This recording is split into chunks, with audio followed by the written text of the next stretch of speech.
നിങ്ങളൊരു ട്രേഡ് എടുത്തു, അത് ചെറിയ ലാഭത്തിലേക്ക് എത്തുകയാണ്. പെട്ടെന്ന് നെഞ്ചിലൊരു പിടച്ചിൽ, ഈ ഒരു കിട്ടിയ ലാഭം നഷ്ടപ്പെട്ടു പോയാലോ? ആ പേടിയിൽ നിങ്ങൾ ട്രേഡ് ക്ലോസ് ചെയ്യുന്നു. പക്ഷെ തൊട്ടു പിന്നാലെ ആ സ്റ്റോക്ക് വലിയൊരു റാലിയിലേക്കാണ് പോകുന്നത്. നമുക്ക് നിസ്സഹായരായിട്ട് നോക്കി നിൽക്കാനേ കഴിയുള്ളൂ. ഇനി നമുക്ക് വേറൊരു സിനാരിയോ നോക്കാം. ഒരു ട്രേഡ് നഷ്ടത്തിലേക്ക് പോകുമ്പോൾ ഇതിപ്പോ റിക്കവർ ആകും എന്ന് വിശ്വസിച്ച് നിങ്ങൾ അത് ഹോൾഡ് ചെയ്തുകൊണ്ടിരിക്കുന്നു. അവസാനം അത് നിങ്ങളുടെ അക്കൗണ്ടിലെ വലിയൊരു ഭാഗം തന്നെ ഇല്ലാതാക്കി മാറ്റുന്നു. ഈ പ്രശ്നങ്ങളൊക്കെ നിങ്ങളുടെ ഒരു കഥയാണ് എന്ന് നിങ്ങൾക്ക് തോന്നുന്നു, അല്ലെങ്കിൽ ട്രേഡിങ്ങിനിടയിൽ എപ്പോഴെങ്കിലും നിങ്ങൾക്ക് സംഭവിച്ച ഒരു കാര്യമാണ് എന്ന് നിങ്ങൾക്ക് തോന്നുന്നു. എങ്കിൽ നിങ്ങളുടെ പ്രശ്നം നിങ്ങൾ ഉപയോഗിക്കുന്ന സ്ട്രാറ്റജിയിലോ ഇൻഡിക്കേറ്ററിലോ അല്ലെങ്കിൽ മാർക്കറ്റിലോ അല്ല. നിങ്ങളുടെ ഏറ്റവും വലിയ ശത്രു നിങ്ങളുടെ ഉള്ളിൽ തന്നെയുണ്ട്. ഇത് നിങ്ങളുടെ സ്വന്തം മൈൻഡാണ്.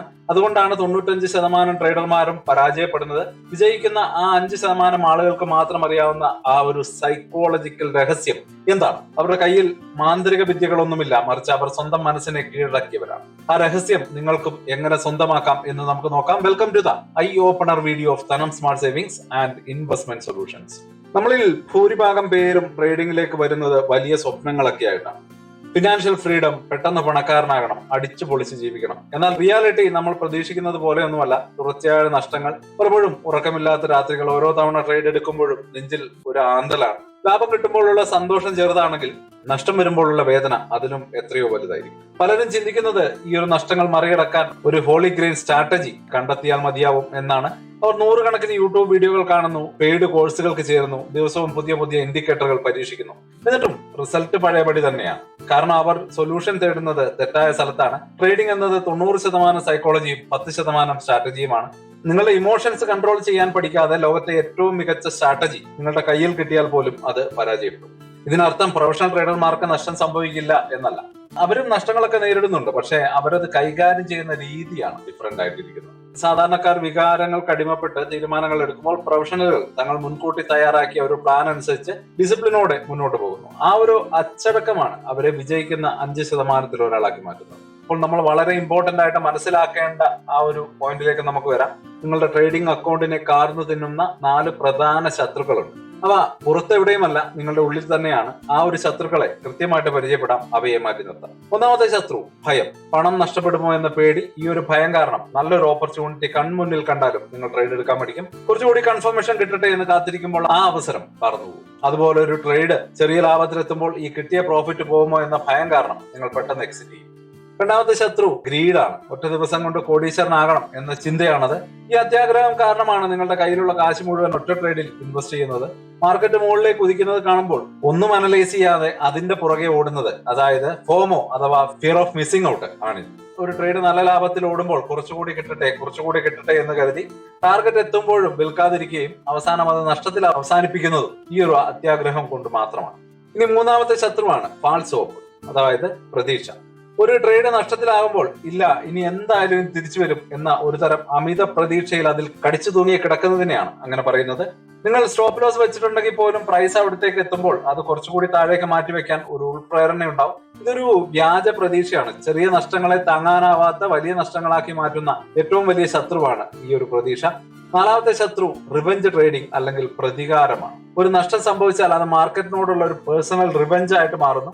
നിങ്ങൾ ആ നഷ്ടം ഉടനെ തന്നെ തിരിച്ചെടുക്കണം എന്ന വാശിയോടെ ഒരു ലോജിക്കുമില്ലാത്ത അടുത്ത ട്രേഡ് എടുക്കും. ഇതിനാണ് റിവെഞ്ച് ട്രേഡിംഗ് എന്ന് പറയുന്നത്. ഈ വാശിയിൽ നിങ്ങൾ എടുക്കുന്ന തീരുമാനങ്ങൾ കൂടുതൽ വലിയ നഷ്ടങ്ങളിലേക്ക് നിങ്ങളെ കൊണ്ടെത്തിക്കുകയുള്ളൂ. അപ്പോൾ ഈ 4 വികാരങ്ങളാണ് സാധാരണക്കാരനായിട്ടുള്ള ട്രേഡറുടെ ഏറ്റവും വലിയ ശത്രുക്കൾ. നമുക്ക് പ്രൊഫഷണൽസിന്റെ ഈ ഒരു മൈൻഡ് സെറ്റിനെ പറ്റി മനസ്സിലാക്കാം. പ്രൊഫഷണൽസ് എങ്ങനെയാണ് ഈ ഒരു വികാരങ്ങളെ മറികടക്കുന്നത്? അവർക്ക് ഇമോഷൻസ് ഒന്നുമില്ല എന്നാണോ? അല്ലെങ്കിൽ അതിനെ മറികടക്കാൻ അവരെന്ത് ടെക്നോളജിയാണ് ഉപയോഗിക്കുന്നത്? അവർക്കും ഭയവും അത്യാഗ്രഹവും ഒക്കെ ഉണ്ട്, എന്നാൽ അതിനെ മാനേജ് ചെയ്യാൻ പഠിച്ചിരിക്കുന്നു. അതിനായിട്ട് അവർ ചില സൈക്കോളജിക്കൽ യാഥാർത്ഥ്യങ്ങൾ തിരിച്ചറിഞ്ഞു. ഒന്നാമത്തേത് ലോസ് അവേർഷൻ അഥവാ നഷ്ടത്തോടുള്ള ഒരു വെറുപ്പാണ്.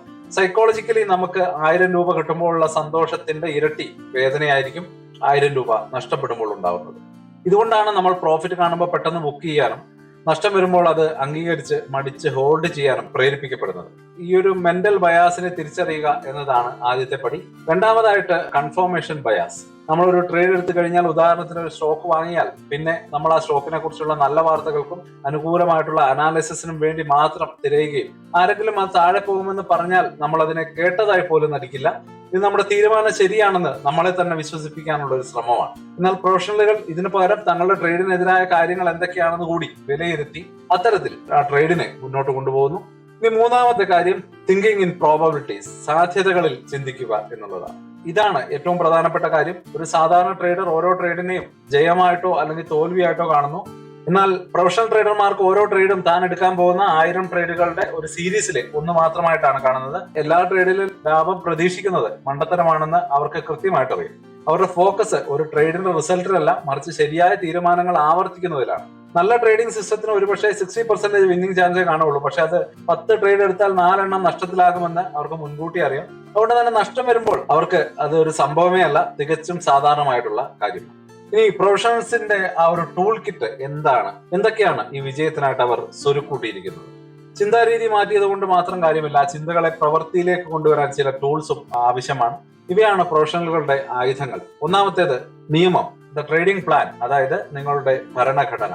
എഴുതി തയ്യാറാക്കിയ ഒരു ട്രേഡിംഗ് പ്ലാൻ ഇല്ലാതെ ട്രേഡ് ചെയ്യുന്നത് അങ്ങനെ ഒരു മാപ്പ് ഒന്നും ഇല്ലാതെ യുദ്ധത്തിന് പോകുന്നത് പോലെയാണ്. നിങ്ങളുടെ പ്ലാനിൽ വ്യക്തമായിട്ട് എഴുതിയിരിക്കണം, ഞാൻ എപ്പോൾ ട്രേഡിൽ എൻട്രി എടുക്കും, എന്ത് കണ്ടാലാണ് ഞാൻ ആ ഒരു ബൈ അല്ലെങ്കിൽ സെല്ല് ചെയ്യുക, എന്റെ സ്റ്റോപ്പ് ലോസ് എവിടെയായിരിക്കും, എന്റെ ടാർഗറ്റ് എന്താണ്, ക്യാപിറ്റലിന്റെ എത്ര ശതമാനം ഞാൻ ഒരു ട്രേഡിൽ റിസ്ക് ചെയ്യും. ഈ പ്ലാനുകളൊക്കെയാണ് നിങ്ങളുടെ ബോസ്. ഇമോഷൻസ് എന്ത് പറഞ്ഞാലും നിങ്ങൾ ഈ പ്ലാൻ അനുസരിക്കാൻ ബാധ്യസ്ഥനാണ്. രണ്ടാമത്തെ നിയമം ദ സ്റ്റോപ്പ് ലോസ് എന്നുള്ളതാണ്.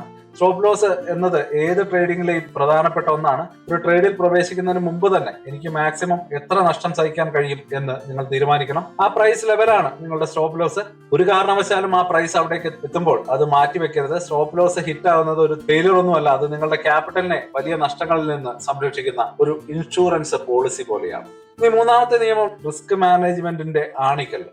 നിങ്ങൾ എന്ത് വാങ്ങുന്നു എന്നതിനേക്കാൾ പ്രധാനമാണ് നിങ്ങൾ എത്ര ക്വാണ്ടിറ്റി വാങ്ങുന്നു എന്നുള്ളത്. നിങ്ങളുടെ കയ്യിൽ 1,00,000 രൂപ ഉണ്ടെങ്കിൽ അത് മുഴുവനും ഒറ്റ സ്റ്റോക്കിൽ ഇടുന്നത് സൂയിസൈഡലാണ്. നിങ്ങളുടെ റിസ്ക് അനുസരിച്ച്, ഉദാഹരണത്തിന് 1% റിസ്ക്, ഒരു ട്രേഡിൽ നിങ്ങൾക്ക് 1000 രൂപയെ നഷ്ടപ്പെടുത്താൻ കഴിയൂ എന്ന് നിങ്ങൾ തീരുമാനിക്കും. നിങ്ങളുടെ എൻട്രിയും സ്റ്റോപ്പ് ലോസും തമ്മിലുള്ള ദൂരം കണക്കാക്കി 1000 രൂപ നഷ്ടം വരാൻ എത്ര ഷെയറുകൾ വാങ്ങണമെന്ന് തീരുമാനിക്കുന്നതിനാണ് പൊസിഷൻ സൈസിംഗ് എന്ന് പറയുന്നത്. ഇത് നിങ്ങളുടെ വികാരങ്ങളെ നിയന്ത്രിക്കാൻ സഹായിക്കും. കാരണം നഷ്ടം അത്രയേ വരൂ എന്ന് മുൻകൂട്ടി അറിയാവുന്നത് കൊണ്ട് നിങ്ങൾക്ക് പേടി കുറവായിരിക്കും. നാലാമത്തെ നിയമം ദ ട്രേഡിംഗ് ജേർണൽ, നിങ്ങളുടെ കണ്ണാടി. നിങ്ങൾ ചെയ്യുന്ന ഓരോ ട്രേഡും ലാഭത്തിലായാലും നഷ്ടത്തിലായാലും ഒരു ഡയറിയിൽ രേഖപ്പെടുത്തുക. എന്തിനാ ട്രേഡ് എടുത്തു, ആ സമയത്ത് നിങ്ങളുടെ മാനസികാവസ്ഥ എന്തായിരുന്നു, റിസൾട്ട് എന്തായി, നിങ്ങൾ എന്ത് പാഠമാണ് പഠിച്ചത്, ഇതെല്ലാം അതിൽ വേണം. കുറച്ച് കഴിഞ്ഞ് ഈ ജേർണൽ മറിച്ചു നോക്കുമ്പോൾ നിങ്ങൾ ആവർത്തിക്കുന്ന തെറ്റുകൾ ഏതൊക്കെയാണെന്ന് വ്യക്തമായിട്ട് കാണാൻ കഴിയും. അപ്പൊ മാർക്കറ്റ് താഴേക്ക് വരുമ്പോൾ പേടിച്ച് ഞാൻ എപ്പോഴും നേരത്തെ വിൽക്കുന്നുണ്ടല്ലോ എന്ന് നമുക്ക് ഒരുപക്ഷെ മനസ്സിലാവും. അല്ലെങ്കിൽ പ്രോഫിറ്റ് കാണുമ്പോൾ അത്യാഗ്രഹം കാരണം ഞാൻ ടാർഗറ്റ് വരെ വെയിറ്റ് ചെയ്യുന്നില്ലല്ലോ എന്നൊരു പക്ഷെ നിങ്ങൾക്ക് മനസ്സിലാവും. നിങ്ങളുടെ സ്വഭാവം ഈ കണ്ണാടി നിങ്ങൾക്ക് കൃത്യമായിട്ട് കാണിച്ചു തരും. സ്വയം മെച്ചപ്പെടാനുള്ള ഏറ്റവും മികച്ച വഴിയാണ് ജേർണലിംഗ്. അപ്പോൾ നമുക്കൊരു കൺക്ലൂഷനിലേക്ക് കടക്കാം. ട്രേഡിംഗിൽ വിജയിക്കുക എന്നത് ഒരു സീക്രട്ട് ഫോർമുല കണ്ടെത്തുന്നതല്ല, അത് സ്വയം ഒരു ശില്പിയെ പോലെ ചെത്തിയൊരുക്കുന്ന ഒരു പ്രോസസ്സിംഗ് ആണ്. നിങ്ങളുടെ ഇൻഫർമേഷൻസിനെ തിരിച്ചറിയുക, അവയെ കൺട്രോൾ ചെയ്യാൻ റൂൾസ് ഉണ്ടാക്കുക, ആ റൂൾസ് എന്ത് വന്നാലും പാലിക്കാൻ ഡിസിപ്ലിൻ കാണിക്കുക. ഇതാണ് പ്രൊഫഷണൽ ട്രേഡർമാരുടെ യഥാർത്ഥ രഹസ്യം. ഇത് ഒറ്റ രാത്രി കൊണ്ട് തന്നെ സംഭവിക്കുന്ന ഒന്നല്ല, നിരന്തരമായിട്ടുള്ള പ്രാക്ടീസിംഗിലൂടെയും ആത്മപരിശോധനയിലൂടെയുമാണ് ഈ ഒരു മൈൻഡ് സെറ്റ് നിങ്ങൾക്ക് സ്വന്തമാക്കാൻ കഴിയുക. അപ്പോൾ ഈ വീഡിയോ ഒരു പുതിയ ഇൻസൈറ്റ് നിങ്ങൾക്ക് നൽകി എന്ന് ഞാൻ കരുതുന്നു.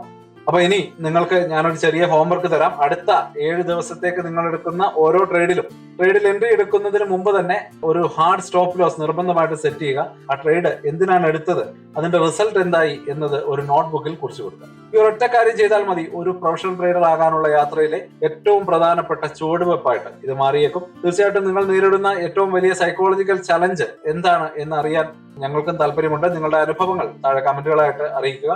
നമുക്ക് ഒരുമിച്ച് ചർച്ച ചെയ്യാം. കൂടുതൽ ഇൻഫോർമേറ്റീവ് വീഡിയോകൾക്കായിട്ട് ചാനൽ സബ്സ്ക്രൈബ് ചെയ്യാൻ മറക്കരുത്. അപ്പോൾ അടുത്ത വീഡിയോയിൽ കാണാം. അതുവരേക്കും ഹാപ്പി ഇൻവെസ്റ്റിംഗ്.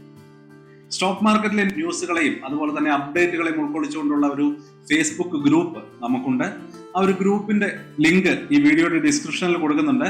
പ്രൈവറ്റ് ആയിട്ടുള്ള ഒരു ഗ്രൂപ്പാണ്. താല്പര്യമുള്ളവർക്ക് ആ ലിങ്കിൽ ക്ലിക്ക് ചെയ്തുകൊണ്ട് ഗ്രൂപ്പിൽ ജോയിൻ ചെയ്യാം. ഏറ്റവും ലേറ്റസ്റ്റ് ആയിട്ടുള്ള ന്യൂസുകൾ നമ്മൾ അതിൽ അപ്ഡേറ്റ് ചെയ്യുന്നുണ്ട്. വളരെ ഇൻഫോർമേറ്റീവ് ആയിരിക്കും. അപ്പൊ ഇത്രയുമാണ് ഇന്നത്തെ വീഡിയോയിൽ ഉൾപ്പെടുത്തിയിരിക്കുന്നത്. പുതിയ ന്യൂസുകളുമായിട്ട് നാളെ വീണ്ടും വരാം. ബൈ.